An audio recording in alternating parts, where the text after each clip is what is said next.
Now let us discuss about the concept of distance and displacement.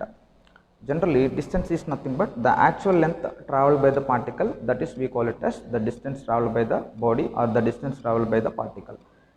Displacement is nothing but it is the shortest path between the initial point and the final point. We should remember one thing, that distance may be in a curved path, but the displacement never be in a curved path. Displacement is always considered to be along the straight line path. Now let us take a simple application, that is how to find out the distance and displacement for this situation. Let us suppose if we consider some certain path in a circle, we have to find out the distance and displacement from the point A to point B. So now firstly, how to find out the distance? As I said, distance is nothing but the actual length covered by the particle. So the actual path is nothing but from A to B, it is a curved path. Actually, how can we find out that curved path length? So we know that it seems to be like a sector. So we have a formula for sector, that is theta equals to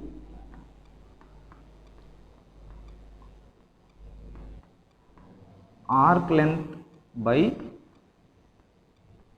radius. Theta equals to arc length by radius. Based on this, arc length is nothing but AB, radius is nothing but radius of the circle. Theta is nothing but the angle between the A and B, means that this radius and this radius. Now theta equals to arc length is nothing but AB, AB by radius is R. Then AB is equals to theta into R. AB equals to theta into R. This is the actual distance traveled by the particle. Then what about the displacement covered by the particle? We know that displacement is nothing but it is the shortest path between the initial point and the final point. So now this is the initial point and this is the final point. If we draw a straight line between the initial point and final point, that will give us the displacement. Let us suppose if we bisect this triangle, bisecting in the sense we are splitting it into two equal angles. This is theta by 2 and this is also theta by 2. And let us consider, so opposite side of this theta by 2 is x. This is also x. So actually the straight line between point A and point B is x plus x. That length is x plus x. So simply what we can write is displacement is represented by the symbol s bar. S bar is equals to x plus x, that is equals to 2x. So actually this is the displacement. Can we simplify this further? Obviously we can simplify this. So according to the trigonometric function, if we want to find out the opposite side of this theta, we can use the sine function. So that's why from the triangle, let us suppose this is point P. From the triangle OPB, from triangle OPB, sine theta by 2 is nothing but opposite side by hypotenuse. Opposite side in the sense x, hypotenuse in the sense that is r, x by r.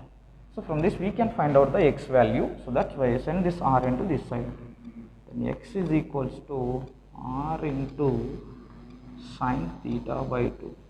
Actually the displacement is nothing but s bar is equals to 2 into x, that is equals to 2r sine theta by 2. This would be the displacement covered by the particle. This is the displacement and this is the distance traveled by the particle. Okay. So now let me ask you a simple question, that let us suppose if the angle between the two lines is 60 degrees, then what would be the displacement covered by the particle? So then how can we find out the displacement covered by the particle? Then displacement covered by the particle, and we have to find out distance also. So if the theta value equals to 60 degrees, 60 degrees, then what would be the distance covered by the particle and the displacement covered by the particle? So for finding the distance, we already know that distance is equals to theta into r, which means that we must know what is the value of radius also. Let us suppose the radius is 7 meters. The radius is 7 meters. Now the distance is theta in the sense of 60 degrees. You just convert this 60 degrees into radians. So how can we find out, how can we convert this degrees to radians? Simply 60 into 1 degree is equals to, actually what we know is 180 degrees equals to pi radians, then 1 degree is equals to pi by 180 radians. 180 degrees equals to pi radians. In the same way, 1 degree is equals to pi by 180 radians. In the same way, here we are going to convert 60 degrees into radians. 60 into pi by 180 into r means that 61s are 63s are. That means pi r by 3 is the distance. Pi r by 3 is the distance. Pi r by 3 is the distance. So then what is the value of r? So the value of r is 7 meters and the value of pi is 22 by 7, which is constant. 22 by 7 into 7 by 3. 7 get cancelled out. 22 by 3 meters is the distance. In the same way, what is the displacement covered by the particle? Then the displacement covered by the particle is 2r sin theta by 2. So displacement is equals to 2 into r in the sense 7 sin theta by 2 in the sense sin theta value equal to 60 degrees, theta by 2 in the sense 30 degrees, which means that sin 30 value is how much? 1 by 2. 2 get cancelled out, then displacement is equals to 7 meters. This is the displacement and this is the distance.